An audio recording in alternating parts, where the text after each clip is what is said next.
Muchas veces estamos expuestos o somos el blanco de críticas, incluso de insultos por parte de terceras personas. Aquí lo importante es comprender que no es tanto el insulto, sino más bien el significado que yo le doy a ese insulto y cómo eso termina impactando emocionalmente en mí. Y si impacta emocionalmente en mí, lo que puede hacer es dejarme pobre de recursos. Cuando decimos pobre de recursos es que uno entra en un estado emocional de bloqueo, de estancamiento, de confusión, de frustración incluso, y eso evidentemente no es nada útil. Quédate porque te voy a contar algo muy interesante para poder manejar los insultos o las críticas. ¡Vamos!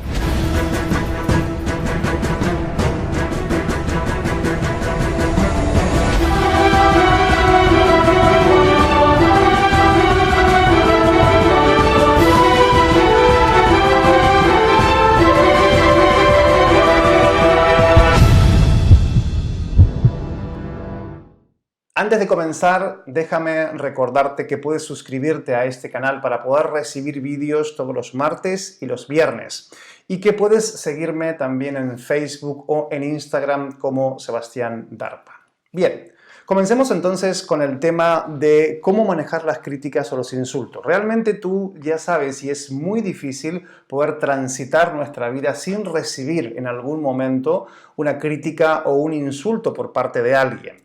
El conflicto está en el que muchas personas cuando reciben una crítica o reciben un insulto por parte de alguien pierden sus recursos y pueden incluso llegar a pasar días o incluso meses en un estado emocional que no es útil, que no te permite pasar a la acción, que no te permite ir al lugar, quedar con la persona, realizar alguna presentación o algo que tengas que hacer. Por eso es muy importante comprender y aprender cómo podemos manejar esos insultos, entendiendo primero que no es tanto lo que te están diciendo, sino cómo tú lo estás interpretando.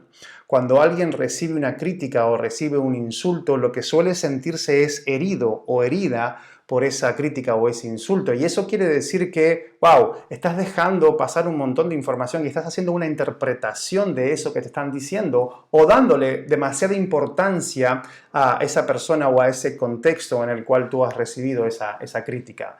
Para poder aprender a manejar los insultos o las críticas, déjame que te cuente una pequeña historia.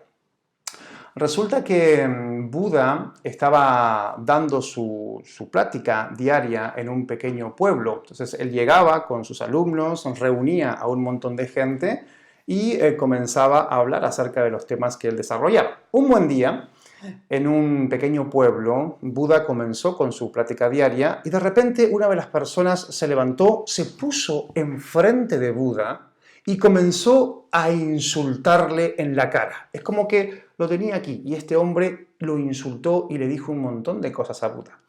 De repente Buda estaba en una posición imperturbable y no dijo absolutamente nada. Simplemente esperó que esta persona terminara y se fuera y luego Buda siguió con lo que estaba hablando.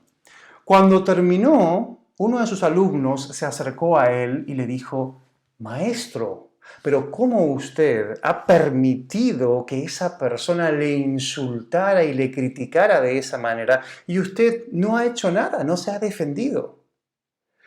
En ese momento, Buda simplemente se quedó mirando a este alumno y le dijo: «Mira, si yo te ofrezco un regalo, pero tú decides no aceptar ese regalo, ¿de quién es entonces el regalo?». En ese momento el alumno se quedó pensando y dijo: «Bueno, maestro, si usted me da un regalo y yo decido no recibirlo, entonces el regalo sigue siendo suyo».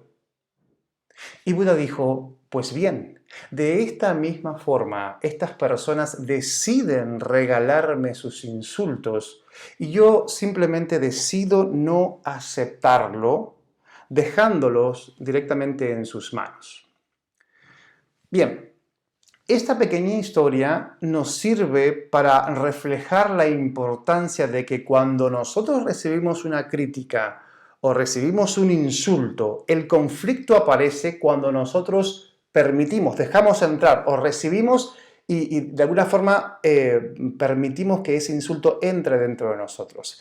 Si nosotros hacemos o tenemos una actitud como la de Buda, en la que simplemente decide no aceptar ese insulto y lo deja en manos de la otra persona, ese insulto no logra entrar dentro de nuestro mundo subjetivo. Y si no logra entrar dentro de nuestro mundo subjetivo, no es capaz de crear esos estados pobres de recursos de los que hablábamos. Así que, a partir de hoy, a partir de ahora, me gustaría que tuvieras en cuenta esta pequeña historia y que la utilizaras en tu día a día. De repente tú estás en un contexto habitual, profesional o personal, y recibes una crítica o recibes un insulto. Y en ese momento te acuerdas de la historia de Buda, en la que él decide simplemente no aceptar. Lo trata como si fuera un regalo que decide simplemente no aceptar y lo deja en manos de esa persona. Bien, espero que esta pequeña historia te ayude a comprender la importancia que tiene el hecho de no dejar entrar dentro de tu mundo subjetivo información que de alguna manera pueda desajustar tu estado emocional y te lleve a perder ese estado emocional que decimos rico en recursos, ¿no? Porque voy a hablar mucho en estos vídeos acerca del estado emocional porque me parece la base principal por el cual las personas realmente podemos hacer las cosas, podemos tomar una decisión, podemos ir a un lugar, podemos quedar con una persona, podemos enfocarnos en un proyecto. Y esto es algo que tú puedes evidenciar específicamente. Tú recuerdas momentos en tu vida en los que has estado con un estado emocional pleno, cuando has estado entusiasmado, con energía, wow, y en ese momento tú realmente hacías las cosas y todo era mucho más fluido, ¿no? Pero también todos conocemos esos estados emocionales de apatía, de frustración, de confusión, de ira, de celos, que básicamente